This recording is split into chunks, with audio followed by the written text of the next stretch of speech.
literatura quechua o también llamado literatura incaica, ¿no? Aunque hemos ya diferenciado la definición entre lo que es literatura quechua y literatura, en este caso, inca. Muy bien. Dicho esto, vamos a empezar entonces nuestra clase, queridos chicos, chicas, prestar siempre atención. El tema que un poco en literatura trato de narrarlos y poco a participación. Ya cuando entramos en el tema de verbal, ahí sí les voy a hacer participar. Entonces, igual al final les voy a ir preguntando algunas ideas, por favor, y no se olviden de que si hay cualquier duda, con toda la confianza van consultando, y no, que no quede Profe, ninguna duda, por favor. Dime. como yo no estaba entrando a las clases, recién me he reanudado de lo que no estaba en el grupo, más dicho. Ah, ya, hijita, no te preocupes, de acá para adelante entonces tú bailas tu pañuelo. ¿Ya también?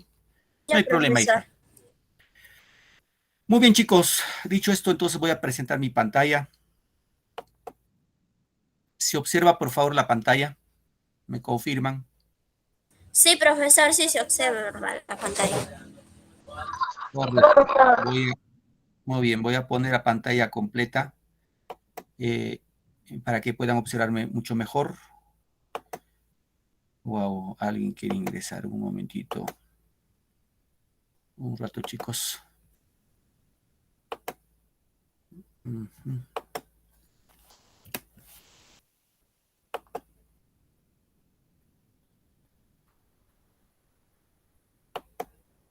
Muy bien, entonces ahora sí vamos. Ya como hemos indicado, también ya lo han indicado ustedes, la clase pasada platicamos de lo que era la literatura incaica o prehispánica.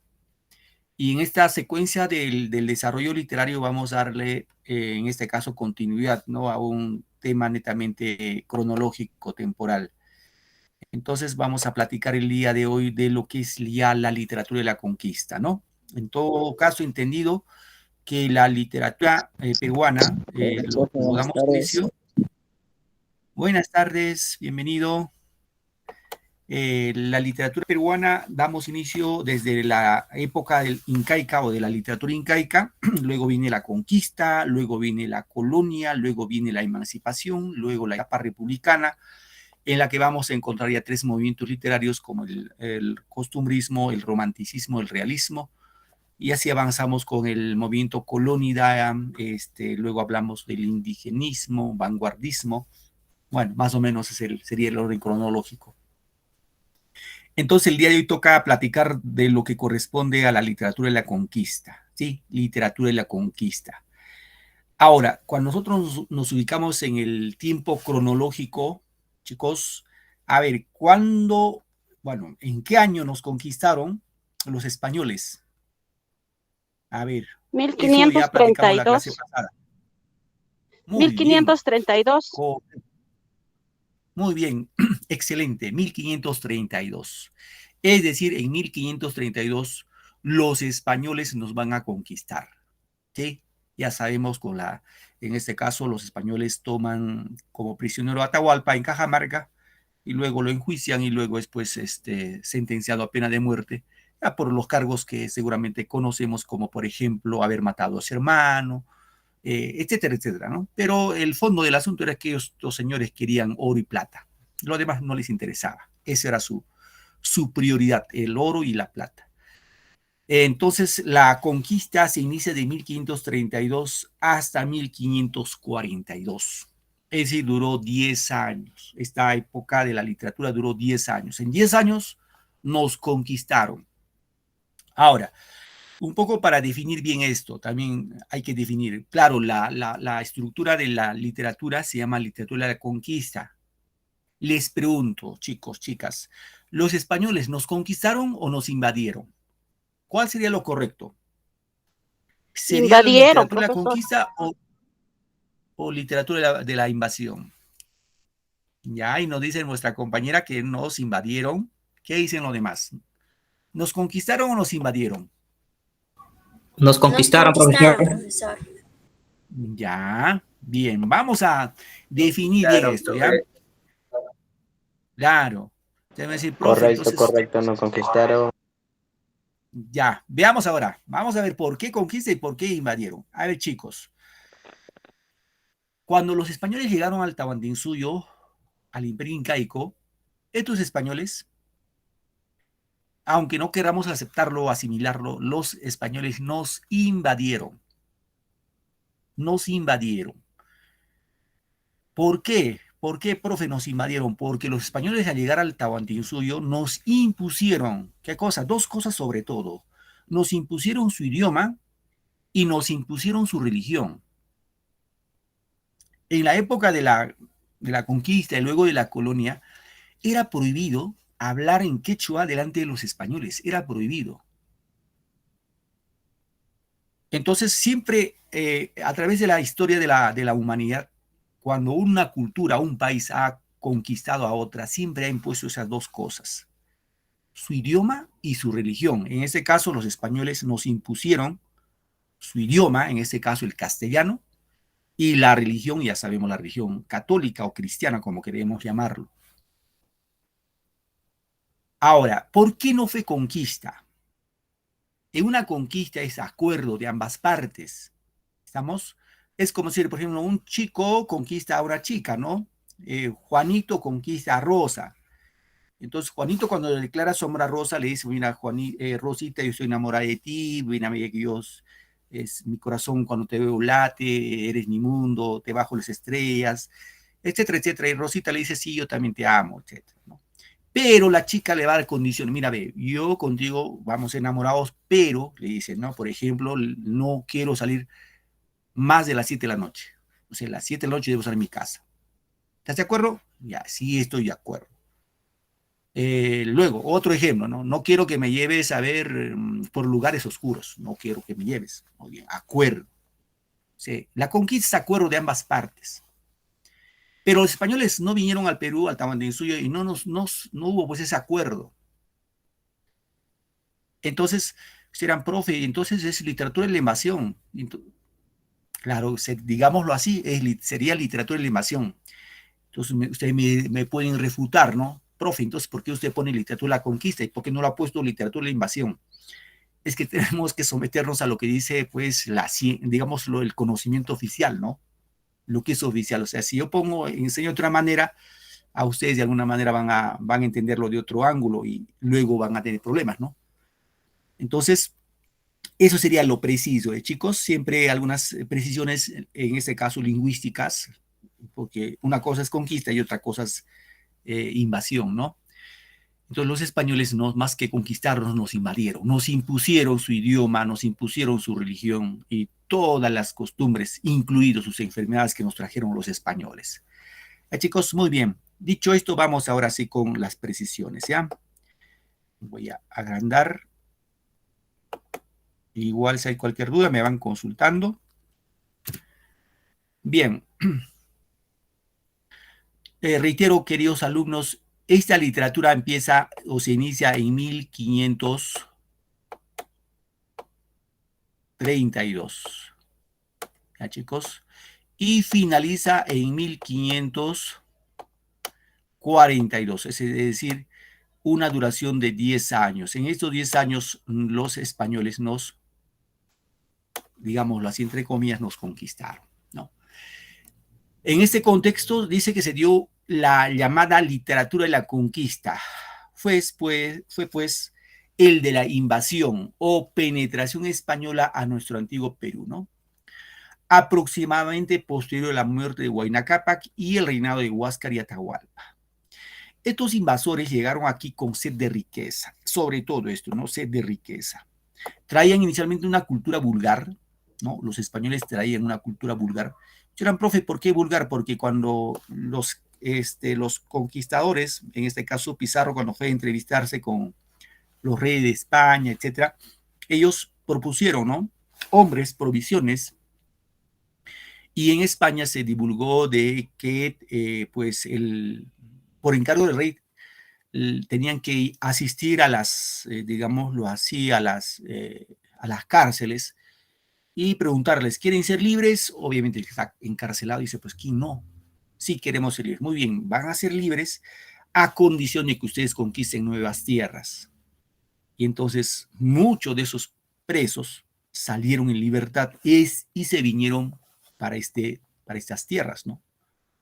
Y por ende tenían una cultura vulgar, ¿no? Una cultura vulgar, básicamente popular, y posteriormente ya con el afianzamiento de la invasión, una literatura un poco más culta. Chicos, eso como referencia. Muy bien. Esto es importante que tengan en cuenta ustedes. Hay que entender que los españoles, cuando llegaron a las tierras americanas, ya saben ustedes esa historia, ¿no? Cuando Colón llegó, cuando descubrió América, hizo en este caso, sus viajes, y Colón consideró de que había encontrado una nueva ruta que iba a la India, ¿no? Y por eso dijo, pues, él consideró que estaba en la India, pero no era la India, era un nuevo continente que era el continente americano. Igual los españoles consideraron de que esta era tierra de la India, y no era la India, era pues el continente americano. Y por ahí se nos quedó ese término, digámoslo, peyorativo, ¿no? De indios. No, en Perú ni en América no hay indios. Nosotros no tenemos, pues, ni las mujeres ni los varones, las mujeres tienen los indios, o las indias tienen acá una cosita cuando son solteras, casadas. Nosotros no tenemos nada de eso. Nosotros somos, pues, en este caso, descendientes de la cultura, en este caso, prehispánica. Ya sabemos, de acuerdo a la ubicación que tenemos, algunos estamos en el norte, otros en el centro, otros en el sur, y como base a la cultura inca, ¿no? Muy bien, entonces la idea es que estos españoles se ubicaron acá. Su centro de operación fue Panamá. Esto fue el centro de operación de los españoles. Porque un grupo de españoles fue hacia el norte, en este caso a México, Guatemala, a conquistar a los mexicanos, encabezado en este caso por Hernán Cortés. Hernán Cortés fue el que conquistó a los aztecas. Mientras que al sur vinieron, en este caso, estuvo encabezado por este señor, ¿no? Ya todos conocen, Francisco Pizarro. Ahora, ¿recuerdan quiénes eran sus socios de Pizarro? A ver, chicos, ¿qué tal memoria tienen? ¿Cómo se llaman los socios de Pizarro? Wow. Diego de Almagro. A ver, ayúdenme. Muy bien. Falta uno. Y el curita, ¿cómo se llama? ¿Cómo se llama este? Me olvidé, profesor. Ajá. Y muy bien. A ver, ¿alguien se recuerda cómo se llama ese curita? Hernando de Luque, creo. Correcto, Hernando de Luque. Hernando. Muy bien, un momentito, chicos, por favor, hay alguien que quiere ingresar. Está tocando la puerta un ratito. Un toquecito, por favor.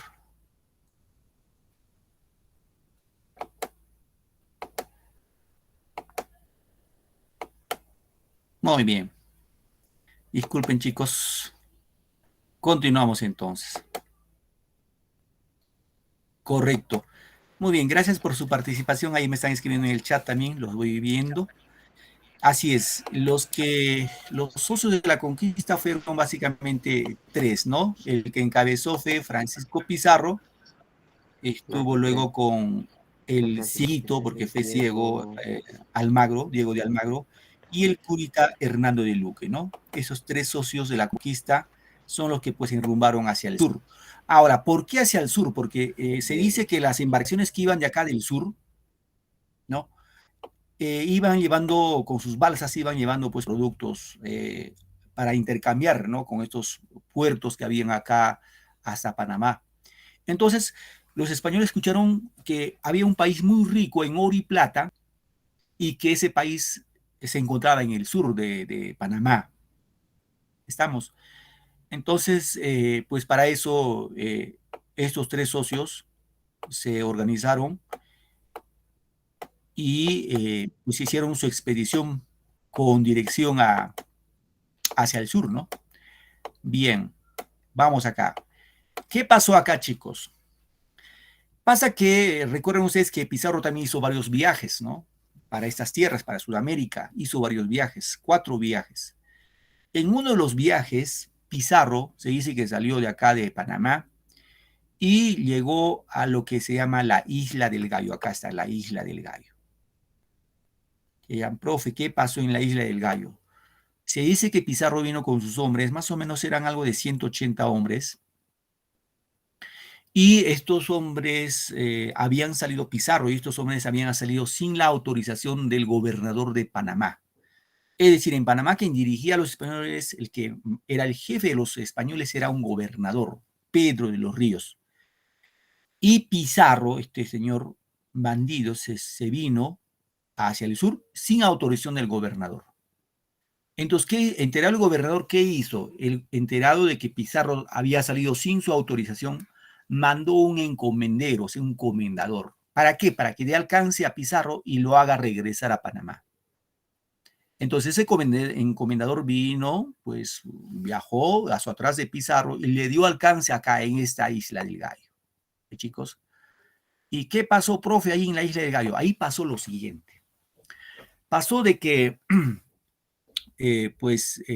Pizarro, dice, sacó su espada, hizo una línea perpendicular en la arena, sobre la arena, y se puso delante de sus hombres y le dijo, a ver, muchachos, los que quieren ser ricos, pasen, crucen la línea. Y solamente cruzaron 13. Por eso se llama las 13 Islas del Gallo. 13 soldados. Y los demás soldados regresaron a Panamá con este encomendero. Regresaron. Ahora, de estos 13 soldados, un soldado escribió la primera copla, ¿ya? La primera copla. Esta copla, recordemos cuando los españoles llegan acá a tierras peruanas, tierras americanas, la primera muestra literaria que van a desarrollar los españoles son las famosas coplas. Estas coplas, ¿sí? ¿Y qué decía esa copla? Que luego lo vamos a ver. Decía de esta manera, pues señor gobernador, refiriéndose al gobernador de Panamá, mírelo bien por entero, aquí queda el carnicero, en alusión a Pizarro, y allá va el recogedor, en mención al que iba recogiendo a los soldados que habían salido sin la autorización de, en este caso, del gobernador, ¿no? Bien, entonces Pizarro se quedó con sus soldaditos, esperando más provisiones, hombres, que Almagro lo tenía que enviar. Y así continuó su viaje, ¿no? Ahora, la pregunta es, queridos chicos, chicas, pregunto, ¿cómo estamos? A ver, ¿a qué parte del Perú creen que llegaron los españoles por primera vez? Tumbes, profesor. Ya, ¿qué dicen los demás? Vuestro compañero dice Tumbes. ¿Qué dicen los demás? Tumbes, profesor. Ya. Tumbes, profesor. Uno, profesor. Puno, me dijo. Sí, profesor. A Puno, muy bien, ya. ¿Qué dicen, Profe, chicos? uno también. Puno, ya. A ver, ¿qué dicen, chicos? ¿A dónde creen que llegaron?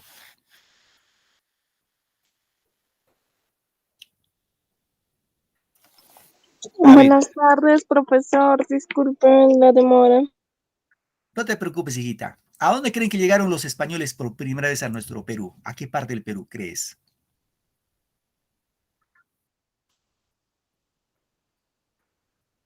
Wow. A ver, ¿alguien se anima? A ver, ¿alguien quiere ingresar a propósito un rato, chicos? Disculpe, la pregunta, ¿cómo es? ¿A qué parte del Perú llegaron Cusco, profesor. los españoles por primera vez? Ahí dice, Charito dice Cusco. Profesor, Cusco. Ya, ¿qué dicen? A ver, Cusco dice. A ver, queridos alumnos, el lugar que llegaron por primera vez los españoles no fue, obviamente no fue ni la sierra ni la selva. ¿Por qué, profe? Porque los españoles no venían con avión para partir. Ellos venían con embarcaciones, venían con su barco, y entonces era de suponerse que tenían que llegar a cualquier parte de las costas peruanas. Ahora, usted me puede decir, profe, entonces llegó a Tumbes, como muchos me han dicho. Entre Tumbes, no específicamente, pero sí pasó por los, seguramente ustedes Disculpe, han conocido. profesor. Dígame, ¿América? hijita, ¿qué ¿En parte de América? América es? Ajá, ¿qué parte sería? ¿Europa? Vamos por ahí cerquita. A ver, les explico ya, chicos. Si alguno de ustedes conoce Tumbes, en Tumbes hay un puerto que se llama el Puerto Pizarro. Del Puerto Pizarro a unos cuantos kilómetros están los famosos manglares. Se dice que Pizarro atravesó, no desembarcó en Tumbes, sino atravesó los manglares, o sea, por medio de los manglares. Los manglares son así como, hay bastantes vegetales, hay bastantes árboles. ¿Serán, profe, en el mar hay árboles? Sí, en el mar hay árboles. Pero, profe, ¿por qué? Si el mar se supone que es salado y en el sal no va a dar ningún árbol. El detalle es que como el río lleva bastante lodo y se han formado árboles en el mar. Y se dice que pasó por esos manglares, pero no desembarcó en Tumbes. ¿Saben a dónde llegó por primera vez Pizarro? A Piura. Ya, chicos, a Piura. Acá hay una historia, quiero que presten atención, chicos. En Piura hay un río que se llama el río Virú, así se llama, el río Virú. ¿Ya? ¿Qué pasó en el río Virú? La crónica dice lo siguiente, ojo, eso es bueno saber, ustedes como estudiantes deben saber estas historias. Se dice que en el río Virú, obviamente Pizarro venía pues pegadito a la tierra, ¿no? O sea, no iba muy pegado, sino iba flanqueando las costas, las playas. Y cuando Pizarro llegó al río Virú, observó de que entre el río y el mar había una persona, es de suponerse que era un inca, que estaba cazando pez, estaba pescando. Entonces Pizarro dijo, vamos a capturarlo a ese sujeto y preguntarlo en qué parte estamos, en qué parte, cómo se llama este lugar. Entonces dice, la crónica dice que envió 2 mejores nadadores, portachones, y zarparon por el mar, o sea, nadaron por el mar y lo chaparon a este inca que estaba pescando entre el río y el mar, cazando peces. A ver, alguien está con el micro prendido. Revisen su micro, por favor. No puedo ver quién es. Cuiden su micro, sí, por favor. Entonces, ¿qué pasó? Es cuando estos 2 hombres lo cogieron a este inca que estaba pescando, se dice que pues estaba muy atareado, agachado. Lo cogieron por la espalda y este inca levantó la cabeza y miró delante de él un enorme barco. Un enorme barco. Y este inca dice que más que asustado de lo que le habían cogido por la espalda, él quedó asombrado por el barco, por la embarcación que estaba delante de él. Quedó atónito, así quedó pasmado, quedó embobado, o sea, se quedó así con boca abierta. Pizarro desembarcó y le preguntó, obviamente Pizarro hablaba español y el inca hablaba pues su quechua, ¿no? Pizarro le dijo, ¿cómo se llama este lugar? A lo que el inca le respondió, si tú me preguntas cómo me llamo, yo me llamo Virú. No estaba preguntando cómo se llama, sino estaba preguntando cómo se llamaba el lugar. Ahora, entonces Pizarro dijo, Virú, y de ahí vendría la palabra Perú. De ahí venía la palabra Perú, del nombre de ese señor, de ese inca que decía, mi nombre es Virú. Pizarro dijo, Perú, este se llama Perú. Entonces ahí que hizo Pizarro, desembarcó, ¿no? Con sus hombres y fundó, la primera ciudad que fundó Pizarro fue Piura, con el nombre de San Miguel de Piura. De ahí se rumbo a Cajamarca y tomaron, ya saben ustedes, tomaron prisionero a Atahualpa. Hasta ahí que quede claro la crónica, chicos. ¿Sí? Muy bien. Hasta ahí llegamos como referencia que llegaron los españoles a conquistarnos. ¿Qué pasó luego, profe? Otro hecho contextual se da también, en este caso, las guerras civiles internas, tanto españoles como indígenas. Es determinante también las resistencias indígenas que soportó el imperio en este contexto bélico e impositivo. Ya saben ustedes, explicamos la clase pasada, cuando Pizarro llegó a Cusco, llegaron a Cusco con su amigo socio Almagro, se repartieron del Cusco al norte para Pizarro y del Cusco al sur para Almagro. Como no había oro en el sur, Almagro fue hasta Chile, hasta los araucanos, regresó a Cusco y buscó a su socio Pizarro. Dijo, Pizarro, vamos a repartirlo nuevamente porque aquí no hay oro. Y Pizarro, como era otro, pues, ávido de riqueza, dijo, no, acuerdos, tu problema es si no hay oro, búscatelo. Y vino las guerras civiles, ¿no? Vino las guerras civiles. Esas guerras civiles entre los españoles, recordando que Pizarro lo mató a su socio Almagro, lo mató, y huyó de Cusco hacia Lima, y su hijo de Almagro, llamado Almagro el Mozo, le fue a buscar a Pizarro y le dio vuelta al pobre Pizarro, lo que es actualmente el Palacio de Gobierno, lo mataron a Pizarro. El hijo en este caso de Diego de Almagro, llamado Almagro el Mozo, y se dio ahí las guerras civiles, ¿no? Entre españoles. Esos españoles que no escamitaban, digamos, ningún tipo de esfuerzo para poder, pues, buscar y llevarse todo a sus anchas, ¿no? Ahora, en función a esto, enterado el rey de España de que había guerras civiles entre los mismos conquistadores, mandó a un virrey. Dijo, bueno, después de mí, que soy el rey, el que me va a sustituir es el virrey. Y este virrey, de nombre Blasco Núñez de Vela, se vino, ¿no? Vino en representación del rey y dijo, llegando al Perú, aquí el que manda yo soy yo. O sea, yo soy el virrey. ¿Cuál virrey? Igual le mataron. Los conquistadores lo mataron al pobre virrey. Y ese virrey fue en 1542. Ahí finaliza la época de la conquista, ¿no? Muy bien, seguimos acá. Se conoce con este nombre a la literatura dada durante el proceso de la invasión española al Perú, la interacción entre dos culturas y las propuestas de sus nuevos hombres. Bien, esta es una pregunta que viene en su compendio, en su módulo. Les preguntan cuáles son las formas, digámoslo, literarias que se desarrollan en la época de la conquista. Básicamente son tres, chicos. Uno que son las coplas, otro que son los romances y por último las famosas crónicas. Chicos, esos tres son las formas de lenguaje literario durante la conquista. Es decir, primero llegaron las famosas coplas, ¿sí? Las coplas. Luego los romances y luego ya las crónicas.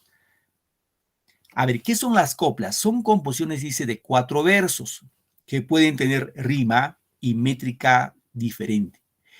Expresan una forma peculiar de considerar la vida colectiva, en campamentos, la lucha por someter a los indígenas, los sufrimientos padecidos y su descontento en la empresa de la conquista. Tenemos aquí una copla que se difundió mucho durante el descubrimiento. Fue compuesta en la Isla del Gallo, lo que habíamos hablado atrás, ¿no? Atribuida al soldado Juan de Saravia y dedicado a Pedro de los Ríos, el gobernador de Panamá. ¿Sí? Recuerden, chicos, el gobernador de Panamá se llamaba Pedro de los Ríos. ¿Y quién escribió esa copla? El soldado Juan de Saravia. Y dice la copla así: pues, señor gobernador, mírelo bien por entero, que allá va el recogedor, acá queda el carnicero, ¿no? Refiriéndose, ya saben ustedes, al señor Pizarro, que era el carnicero. Ahora, esta copla, que vemos de 4 versos, como se pueden dar cuenta, queridos alumnos, es una copla bien trabajada, no cualquiera lo hizo. ¿Por qué, profe? Porque tiene rima. Tiene rima. También tiene métrica. Fíjense, veamos, analizamos un poco, ¿ya? Acá nomás. Cuando digo gobernador, a ver, gobernador, chicos, ¿dónde va el acento? Cuando digo gobernador, ¿en cuál de las sílabas va el acento, la mayor fuerza de voz? ¿Será en go, en ver, na o en dor? ¿Dónde recae el acento? Ayúdenme, por favor.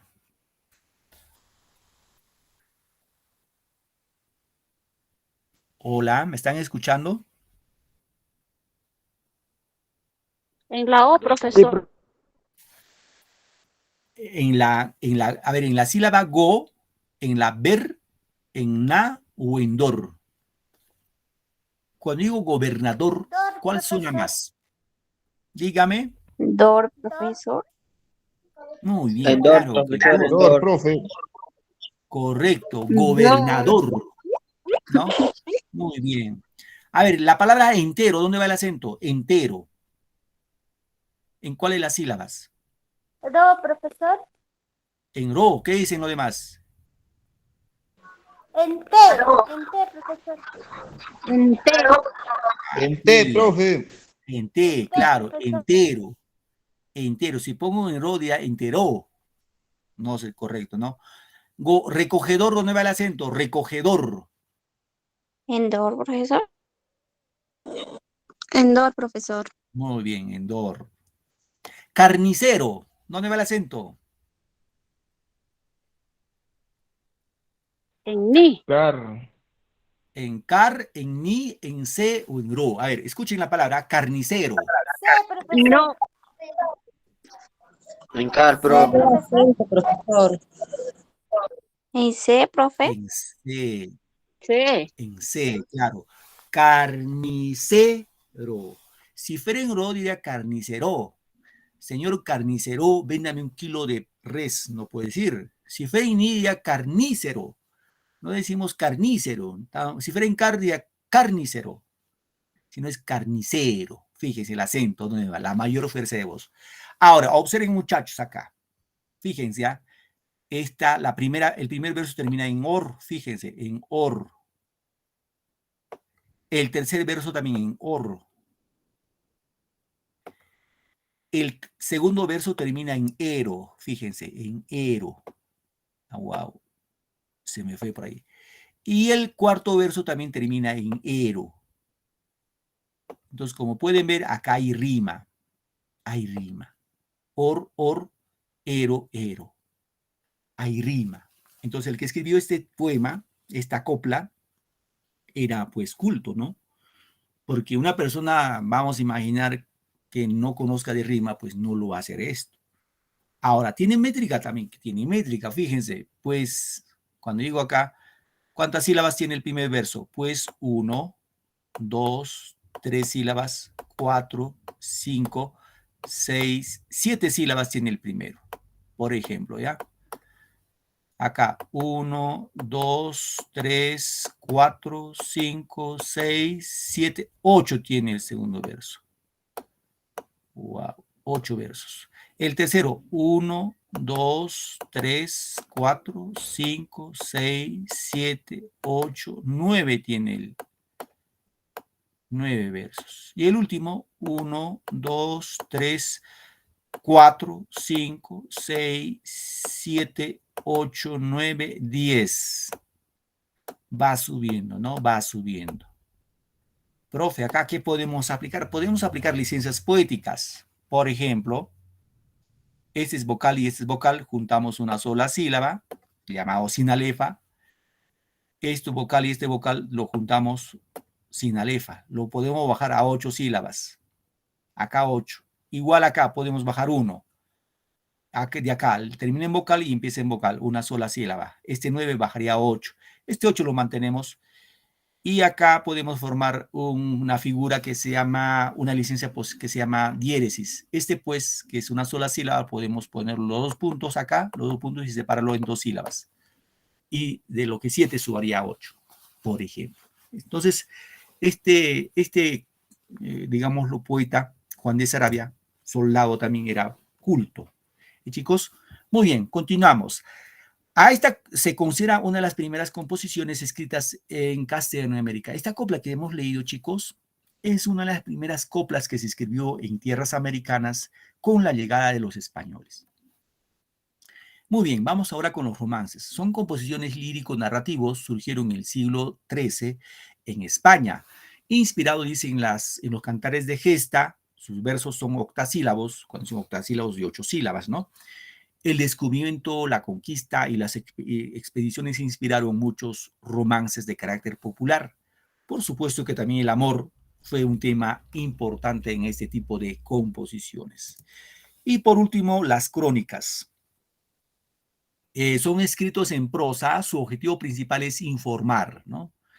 Algunos cronistas escribieron sus crónicas o relaciones como informaciones de carácter oficial en su avance por territorios nuevos o al término de sus acciones bélicas. Otros trataron de captar la nueva realidad geográfica y humana que los llenaba de verdadero asombro y dejaron testimonio de su participación activa o como testigos de la conquista y de las luchas entre los conquistadores. De lo anterior deducimos, dice que hubo cronistas oficiales y no oficiales. Ahora, queridos muchachos, de esas tres formas de expresión literaria, entre coplas, romances y crónicas, las crónicas son las más importantes. ¿Por qué, profe, son más importantes? Porque gracias a las crónicas conocemos cómo fue el Tahuantinsuyo, o sea, cómo fue el imperio incaico antes de la llegada de españoles. También gracias a las crónicas vamos a conocer cómo fue la conquista y cómo fue la época, en este caso, de las guerras civiles, por ejemplo, ¿no? Gracias a las crónicas. La historia que les he contado, por ejemplo, cuando Pizarro llegó al río Virú, se encontró con ese señor inca que estaba cazando peces. Eso, por ejemplo, es una crónica. Sin esa crónica, difícilmente hubiéramos conocido esa verdad, ¿no? Muy bien. Veamos ahora los cronistas. Entre los cronistas vamos a ver básicamente entre españoles, indios, hay que llamarlo así, no es, aunque está mal llamado, reitero, debe ser indígenas y mestizos. Entre los españoles destaca Pedro Cieza de León con su obra Señorío de los Incas, Crónicas de las Guerras Civiles. Tenemos también a Juan de Betanzos con su obra Suma y Narración de los Incas. Miguel Cabello Balboa, Miscelánea Antártida. Pedro Sarmiento de Gamboa, o Gamixia en este caso, Gamboa de Gamixia, Historia de Índica. Martín de Morúa, Genealogía de los Incas, y Bernabé Cobo, Historia del Nuevo Mundo. Entre los españoles, reitero, chicos, destaca este señor Pedro Cieza de León. Entre los cronistas indígenas tenemos a dos, Felipe Guamán Poma de Ayala y Juan Santa Cruz Pachacuti. Felipe Guamán escribe su obra Nueva Crónica y Buen Gobierno de los Incas, y Juan Santa Cruz Pachacuti, Relación de las Antigüedades de este reino del Perú. Ahora, si eran profes, si eran indígenas, eran incas, ¿por qué tiene el nombre de Felipe, el nombre de Juan? Ya saben ustedes, ¿no? Cuando los españoles llegaron al Tahuantinsuyo, pensaban que los incas eran personas sin alma. Entonces los sacerdotes, los jesuitas, iban bautizando a todos los incas, quienes querían aceptar el bautizo, obviamente, ¿no? Y cuando lo bautizaban, pues le cambiaban su nombre. Por ejemplo, a Atahualpa le pusieron el nombre de Juan Santos Atahualpa. Ahí por lo común ponían el nombre de los 12 apóstoles de la Biblia, ¿no? Felipe, Juan, Marcos, así. Chicos, entonces, ahora, de aquí en los indígenas destaca Felipe Guamán Poma de Ayala, que su obra se llama Nueva Crónica de Buen Gobierno de los Incas. En este caso, más que escribir, Felipe Guamán lo que nos trata es él lo ha retratado, o sea, lo dibuja. Hay imágenes, más o menos de 300 tantas imágenes, en la cual se observa cómo los españoles trataron a los indígenas, a los incas, en la época de la conquista. Y también parte de la colonia, ¿no? Bien, tenemos también a cronistas mestizos, como Blas Valera, con su obra Historia del Perú y el Antiguo, también a Inca Garcilaso de la Vega con su obra Comentarios Reales de los Incas, y Cristóbal de Molina, con el cusqueño llamado de esa manera, con su obra Relación de las Fábulas y Ritos de los Incas. Eran profe, ¿y cuál de ellos destaca en los cronistas? No se olviden, el mejor cronista para todos seguramente es Inca Garcilaso de la Vega. Este es el mejor cronista. Chicos, no nos olvidemos. Y hablando de él, vamos a estudiar sucintamente a Inca Garcilaso de la Vega. Fíjese, este señor nació en Cusco en 1539, en la época de la conquista, ¿no? Y fallece en 1616. Hay que tener en cuenta que Inca Garcilaso de la Vega es hijo de una princesa inca, o sea, de una ñusta incaica. ¿Cómo se llamó esa ñusta? De sangre real, ¿no? Porque fue sobrina de Huayna Cápac, así que era de sangre real. En este caso, esta señora se llamó, o sea, la madre Inca Garcilaso de la Vega se llamó Isabel Chimpuoclio. Este es el nombre real de Inca Garcilaso de la Vega. Ya saben, ya se bautizó, también le pusieron el nombre de Isabel, ¿no? y de un conquistador español de nombre Sebastián Garcilaso de la Vega. Nació en Cusco, ¿no? Y fue bautizado como Gómez Suárez de Figueroa. Ese es el nombre inicial que le puso el papá, ¿no? Gómez Suárez de Figueroa, que es el nombre de su abuelo, de Sebastián Garcilaso de la Vega.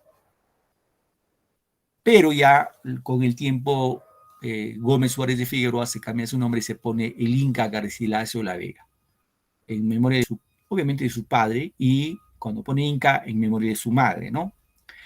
Representa al primer peruano, pues mezcla ambos mundos, no solamente racial, sino culturalmente. Encontramos ahí el encuentro de dos mundos, de dos culturas. La cultura española, que pues lo trajo Sebastián Garcilaso de la Vega, que fue un conquistador, y la sangre indígena por Isabel Chimpoquio como una mujer incaica, ¿no?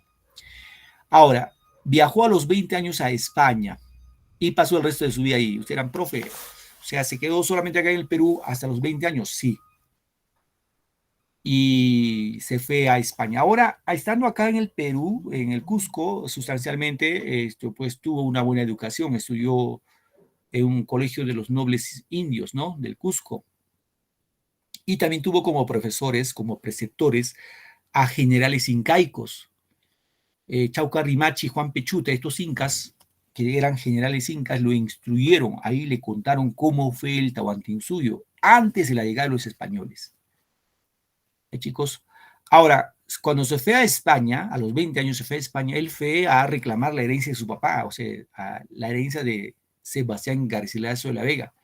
Obviamente en España cuando llegaron, o cuando llegó el Inca Garcilaso de la Vega, simplemente allá, bueno, le dijeron, no, ¿cómo sabemos que eres hijo legítimo de mi padre? No lo dieron. Pues se quedó igual, ¿no? Se quedó en España. Es más, murió en España, se quedó a vivir en España.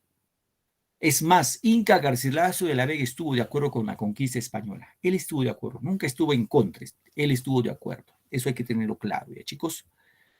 ¿Qué más podemos decir del Inca Garcilaso de la Vega? Su obra se compone de la traducción, por ejemplo, Diálogos de Amor, ¿no?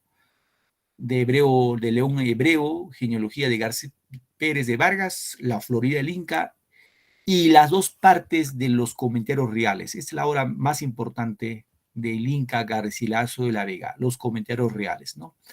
La primera publicada en 1609 y la segunda titulada Historia del General del Perú, publicada póstumamente en 1617. Cuando decimos póstumamente es que se publicó después de su muerte, porque él muere en 1616. Bien, vamos viendo acá esta partecita de los Comentarios Reales del Inca. La primera parte hemos dicho que fue publicada en Lisboa, ¿no? En 1609, ¿no? Aquí hace una descripción geográfica de la fauna, la flora y las costumbres del antiguo Perú, es decir, antes de la llegada de los españoles. También en la primera parte está el origen de los incas. Chicos, por ejemplo, ahí está la leyenda de Manco Cápac Mamaocllo, está la leyenda de Pacaritampu, entre otros. Religión, por ejemplo, la organización, gobierno en paz y en guerra, hasta la llegada de los españoles, ¿no?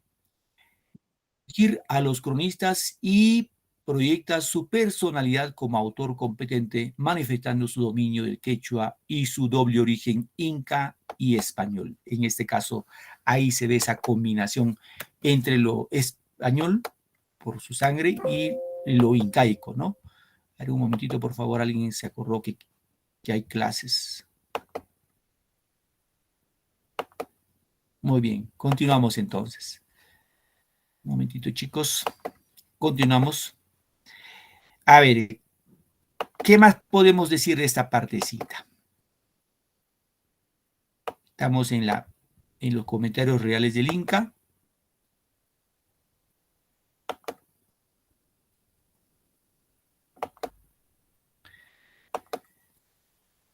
En la segunda parte, en este caso ya se publicó con el título de Historia General del Perú, en Córdoba, también España, en 1617, ¿no? Trata de la conquista del imperio de los incas y las guerras civiles entre los conquistadores. La motivación psicológica de Garcilaso radica en la intención de reivindicar la figura de su padre, calumniado entre los personeros de la corona durante las guerras civiles entre los conquistadores. En otros términos, queridos alumnos, la mejor obra del Inca Garcilaso de la Vega, que son los comentarios reales del Inca, tiene dos partes. La primera parte, que se publicó en 1609, habla básicamente antes de la llegada de los españoles. ¿Sí? Y la segunda parte narra exclusivamente después de la llegada de los españoles.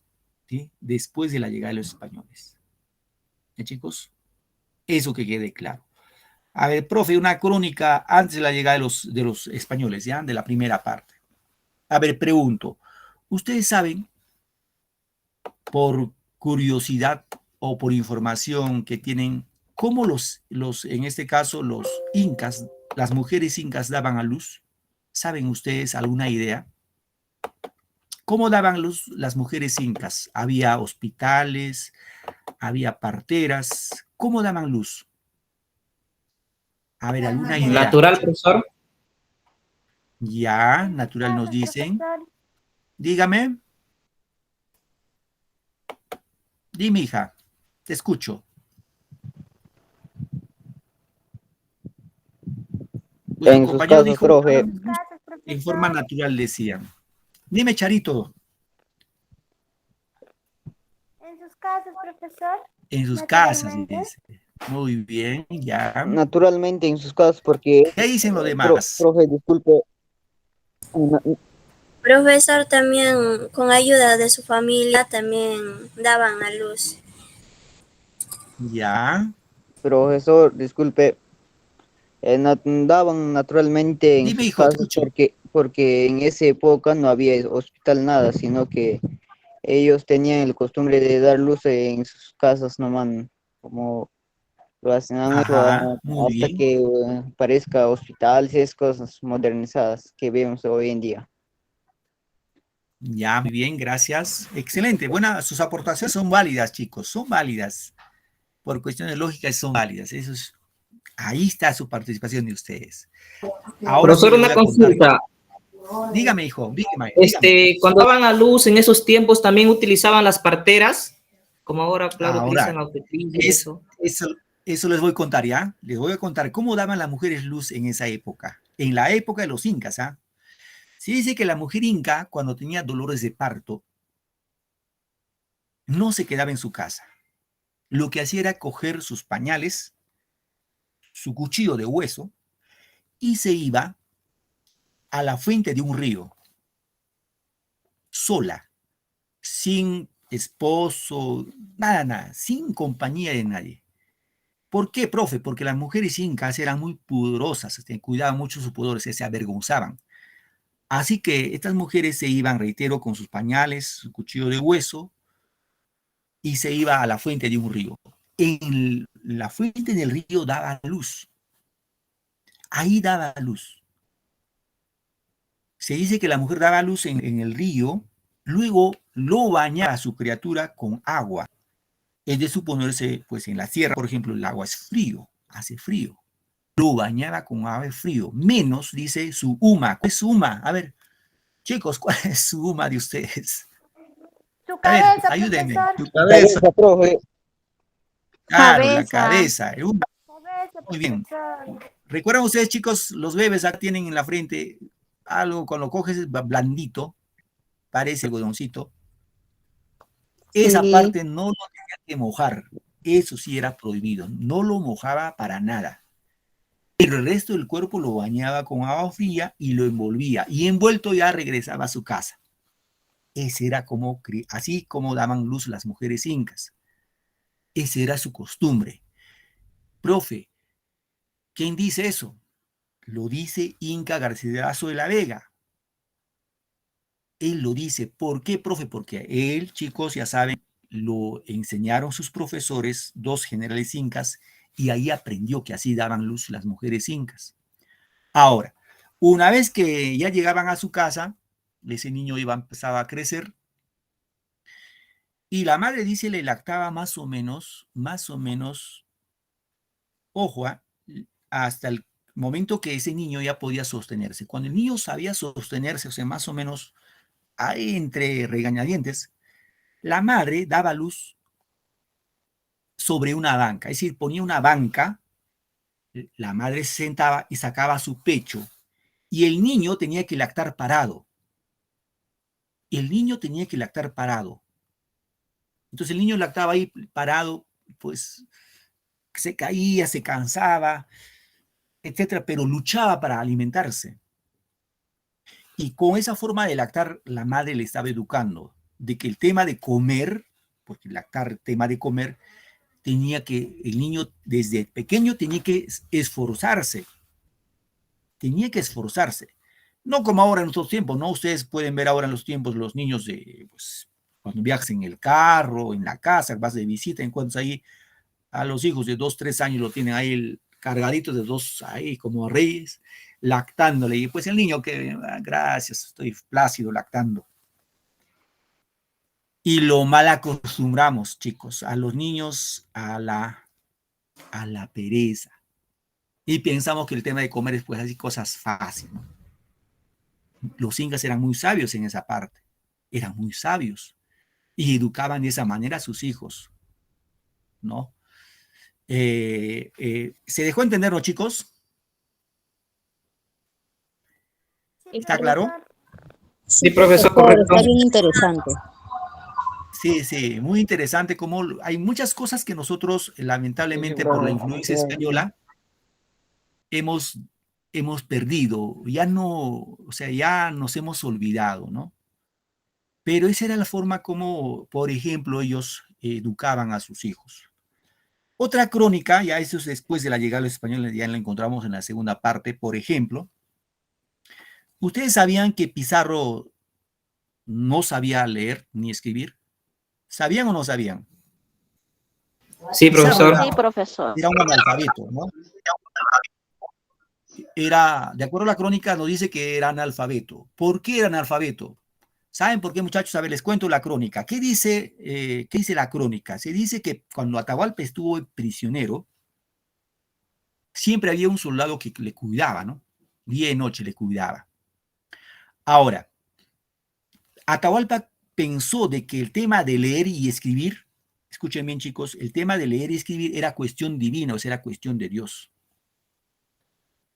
Entonces, él no entendía por qué algunas personas o algunos españoles escribían y algunos españoles cogían la Biblia y leían la Biblia. Entonces, Atahualpa consideró de que el tema de leer y escribir era cuestión divina, o sea, cuestión de Dios. Así que un día dice que cuando Atahualpa estuvo en prisión, le dijo a un soldado que le cuidaba, le dijo, te pido un favor, ¿no? Escríbeme la palabra Dios en una hoja. Entonces este soldado que le cuidaba a Atahualpa, seguramente sabía leer y escribir, y le escribió en una hojita la palabra Dios. La palabra Dios, ¿no? Nada más que Dios. Entonces Atahualpa se lo guardó. Y un momento determinado se dice que fue a visitarlo Pizarro. Cuando Pizarro fue a visitarlo a Atahualpa, le dijo a Pizarro, ¿no? Le dijo, ¿puedes leer lo que dice esta hoja? A lo que Pizarro simplemente miró la hoja y no supo qué responderlo. Ahí comprobó, en primer lugar, de que Pizarro era analfabeto. Claro, no, con este término no. Entendió de que no sabía leer. Y sacó una conclusión, dijo, el tema de leer y escribir no es cosa divina, es cosa aprendida, ¿no? Entonces, ahí comprobó, reitero, fehacientemente de que Atahualpa descubrió que los españoles, algunos sabían leer, escribir, y otros, como Pizarro, no sabían escribir ni leer. Eso, por ejemplo, es una crónica, ¿no? Una crónica que lo desarrollan en este caso, en las crónicas de los comentarios reales del Inca. Así hay infinidad de crónicas. Yo les sugiero, queridos alumnos, si están en sus posibilidades de leerlo, estas crónicas, cómprenlo, este librito, que no está muy caro, y pueden un poco conocer parte de nuestra historia. Ojo, parte de nuestra historia, porque mayor fuente de la historia incaica no lo vamos a encontrar. Lo vamos a encontrar aquí en la primera parte. Aquí lo encontramos, ¿no? La primera parte. Es la única fuente escrita a la que podemos encontrar.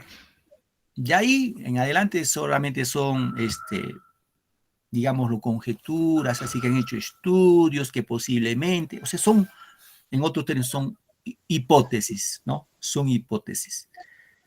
Entonces, eso les invito a ustedes un poco a conocer nuestra parte de nuestra cultura ancestral incaica y también parte como pues fue la guerra civil entre los españoles, que estuvieron ávidos de oro y plata y se mataron entre ellos y nos dejaron pues esta cultura que tenemos actualmente, ¿no? Una cultura todavía que ya ha pasado más o menos 200 años de nuestra independencia, pero todavía que no hemos podido superar algunos problemas de índole racial, etcétera, etcétera, que ustedes ya conocen. Muy bien, queridos alumnos, ¿alguna pregunta? Pregunten, por favor, con toda confianza. Profe, disculpe, el libro que acaban de mencionar, ¿cómo se llama? Se llama Los Comentarios Reales del Inca. Los Comentarios Reales del Inca, así se llama el librito. Es una obra, no lo sé si lo tengo por acá. Sí, lo tengo por ahí, pero en la pequeña biblioteca que tengo, sí, se llama así. Es un libro muy interesante. Profe, ¿cómo dice el libro? Comentarios reales del Inca. Sí, así se llama. Acá lo ven. Aquí. Los comentarios reales de los incas se llama así. Comentarios reales de los incas. Son comentarios reales del Inca nada más. Es bastante conocido. Eso lo encuentran, como dice, lo encuentras así como en cantidad, hay cantidad de libros de eso. Profesor, una pregunta, ¿y cuánto costará ese libro? Pues estará, a ver, depende, ¿no? Depende de la editorial. Ahí las editoriales buenas de estar pues en unos 15 soles. Pues podrás encontrar de 5 soles por lo común, ¿no? Si quieres uno bueno, unos 15 soles por ahí. Pues claro, ese día te va a durar para ti, para tus hijos, nietos, tataranietos, etcétera, ¿no? Si lo saben cuidar. Lo pueden leer, chicos, eso les va a ayudar. En historia, algo de historia que quieren conocer, les sugiero esta obra. Ahí vamos a conocer algo de nuestro Perú, algo de los incas. Muy bien, muchachos. ¿Alguna otra pregunta? ¿Alguna inquietud? ¿Ninguna? Ninguna, profe. Hoy día ninguna. Muy bien, queridos muchachos. Correcto. Entonces ya la próxima clase vamos a hablar algo de me parece, de la colonia y la emancipación, y la última clase lo tomamos un tema de verbal. Ya, queridos alumnos, para terminar, por favor, no se olviden de renombrarse con sus nombres. Espero que todos están con sus nombres acá. ¿Para qué, profe? Para que los que están asistiendo, así como ustedes en forma virtual, dejando muchas cosas que hacer, van a tener un pequeño incentivo en sus calificaciones, ¿no? Un pequeño incentivo para levantarles sus notitas como digámoslo, un punto de lo que es la actitud ante el área, ¿no? En todos los cursos, no solamente en cursos de comunicación, en todos los cursos. ¿Ya, chicos? Bien, gracias por su tiempo. Ya nos vemos la próxima semana. Un feliz fin de semana y cuídense mucho. Y a seguir adelante, queridos alumnos, a seguir estudiando y seguir leyendo vuestros libros, vuestras obras, lo que está en su casa. Gracias, buenas tardes y feliz fin de semana. Hasta luego, profe. Nos vemos. Hasta luego, profe. Hasta luego, nos vemos. Hasta luego, profe. Hasta luego, chicos. Hasta luego, profesor. Ya nos vemos, cuídese. Ok, profesor. Gracias, profe. Hasta luego. Chao, muchachos, nos vemos. Bye, profe. Hasta luego. Buen fin de semana. Hasta luego, Mica. Gracias, lo mismo para ti, felicidades.